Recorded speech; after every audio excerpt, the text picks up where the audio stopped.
Adult education is a method to, in my opinion, to accomplish some objective. In my case, it can be peace, it can be women's rights, it can be human rights, it can be almost anything.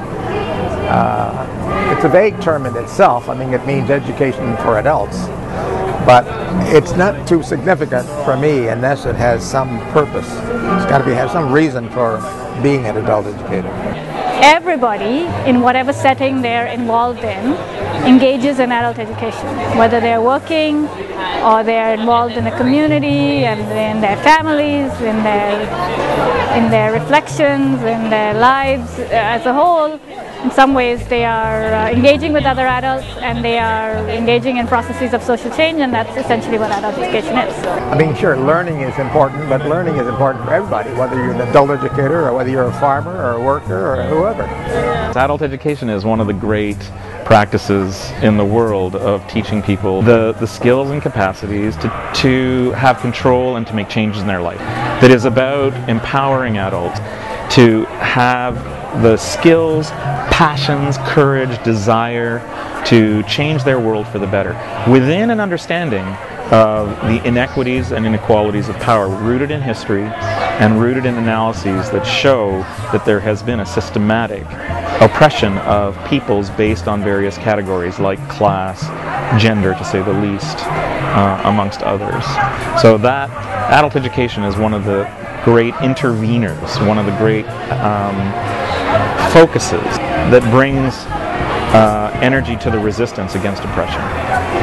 Well, adult education plays a very important role in the context of immigration, because Canada is a society of immigrants, and so we have a long history, and Canada is built really by immigrants. It's important we understand the history, the contributions of immigrants to Canada. So this is where I think adult education comes in. Adult education is so many different things to people. It's community development, it's social activism, it's all kinds of different things, But my take on adult education is adult education in the workplace.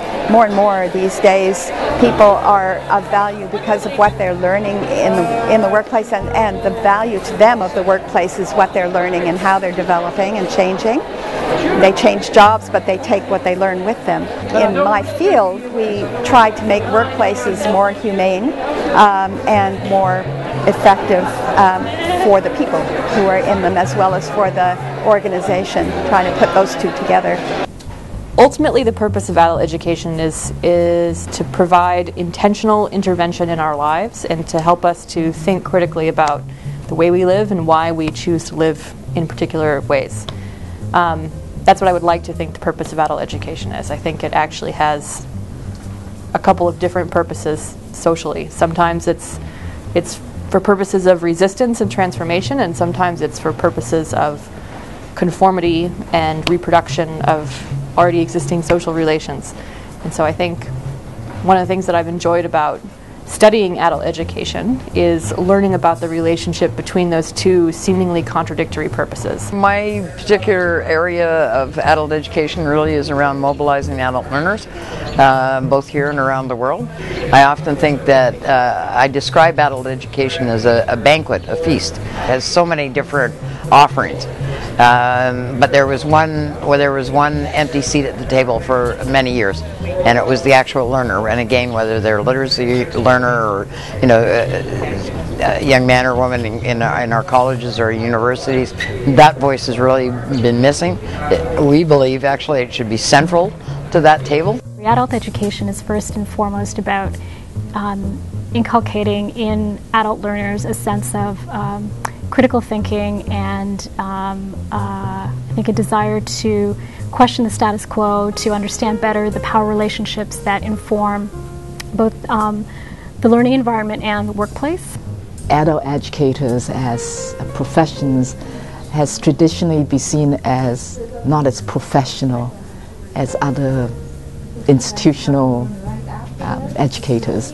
And so it's in that sense, I think, the perseverance and the commitment of adult educators worldwide in trying to transform and critically engage folks in not just self-improvement, not just in skills, but also in linking the whole notions, the feminist slogan, personal is political. And what labor education, what adult education has been able to do, and as adult educators, folks have been in the forefront in leading that connections and leading that movement of social justice. I was an educator for about 15 years. I was teaching in university. I was teaching children before that. I didn't know that there is a field that thinks that education is a political act. I always thought education was a political act. I mean, I managed to get a BA, a master's in teaching English as a second language without ever considering or reading the theory on education being political. I instinctively thought it always. I took one intro to adult ed course at some point in my life, and I became familiar with Mezirow transformative learning theory and then Freire, and I was thinking, wow, this is what I always thought. One of the things that interests me a great deal about adult education is that it is a field that tends to be, I think, data rich and theory poor. I think as educators, as practitioners, we tend to want to find immediate application of theories into classroom practice. Adult education is the education of adults in any field, but I think that regardless of the field, the purpose of adult education is to make clear to the learners what their role in the whole picture in reproducing the status quo is. The role of the adult educator, in my opinion, is to uncover the social relations that have led to the status quo.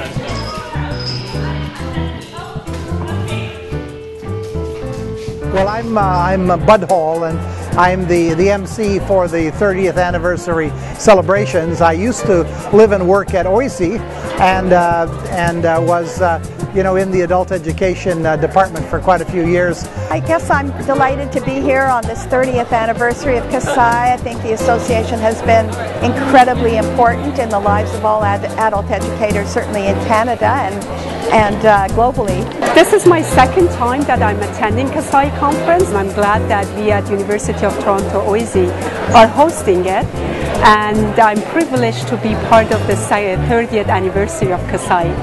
For me, CASAE was the place where I really cut my teeth in academia. I first presented at a conference in 2002 at CASAE and with Kira Merchandani, and I remember feeling so terrified of that. But the greatest thing about CASAE for graduate students is that it was a very friendly, encouraging and mentoring organization. I got involved with CASAE as a graduate student, and I remember my first CASAE meeting was in Winnipeg, and 1985 or 6, and very small group, but I was a very nervous graduate student presenting her work, but I was very welcomed and included, and people took me seriously, which was quite a surprise to me. And so it became a community of people that was not about a form of elitism that sometimes you see in academia.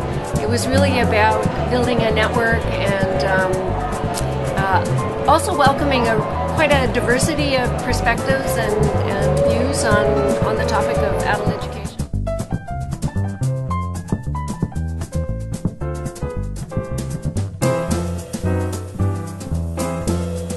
We are delighted to add our congratulations to CASAE on the occasion of its 30th anniversary. We commend the CASAE on its contribution in raising the consciousness of adult education scholars and practitioners in both Canada and the United States, AERC and CASAE have worked tirelessly to maintain the special relationship that exists between our two organizations. May our historic collaboration continue to flourish for another 30 years. Yours most sincerely, the AERC Steering Committee. Thank you very much.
So my involvement with the CASAE conference was wonderful. It was a great learning experience. I was primarily involved in pre-conference organizing and had the opportunity to work closely with other students in the department and get to know some terrific scholars from overseas.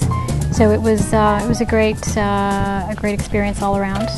What CASAE represents to me is first and foremost, it's an intellectual space. It's a space to really be able to share the kind of work that you're doing.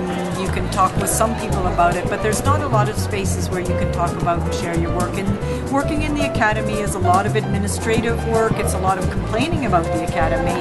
There's a lot of wonderful things that go on, but there's no intellectual activity. So this seems to be a little bit, this is where there's much more intellectual activity. And it's a place where I see people who I only see once a year, and they're friends. And it's a very warm community, so it's like coming home, but it's also intellectually challenging. So it's quite a fascinating environment for me.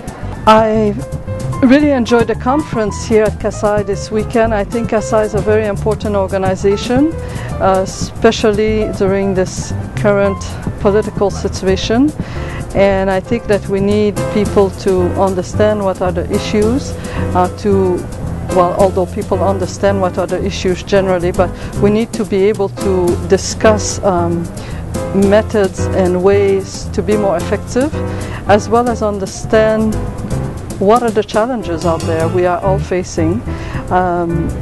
So I see the role of CASAE as really a beacon and a gathering place for people who work in a variety of settings. Part of the attraction to adult education is that it's so multidisciplinary. So for the 30th anniversary of CASAE, when they decided to have it at OISE and that it would be a joint meeting with the American group, we gathered a group of students together in the early fall with the hope that it would really be a student-run project in the department throughout the course of the year. And we had a group about, at our largest we were 18 and at our smallest we were 12, students who really took on the logistical planning of the conference, but we tried to make the logistics of the conference a learning experience about the field of adult education for the students who were participating. So, for example, a subgroup of the students who wanted to help build the conference schedule rather than just, putting author A in time slot B, we read all of the abstracts that had been accepted to the conference and sat down for 3 to 4 hours and really talked about the different papers that were being presented and what papers would go well with each other, what kinds of conversations they would drive, how they should match up, and how they should be put against other concurrent sessions. We also had students edit the proceedings, and then we had students really do all of the logistical operations during the conference.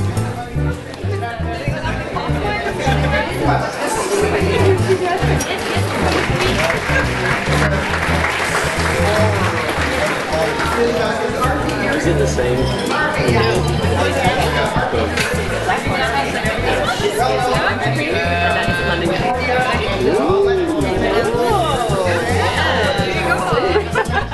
I need a partner. Do you feel? Oh, Murray can be your partner. Should we kiss? Oh, Murray needs a knife. Wait. I got a There's a knife. Go ahead. Go. Excellent. Yes. So here we have. Do you need help? So you have to go with this one. Yes. This is the orange cream. From behind. Yes, absolutely. You got me right in the middle. Sorry. Somebody tested it. Happy 30th anniversary, CASAE. Congratulations, CASAE, on the 30th anniversary. Congratulations to CASAE for the 30th anniversary. I would like to wish a happy 30th anniversary to CASAE.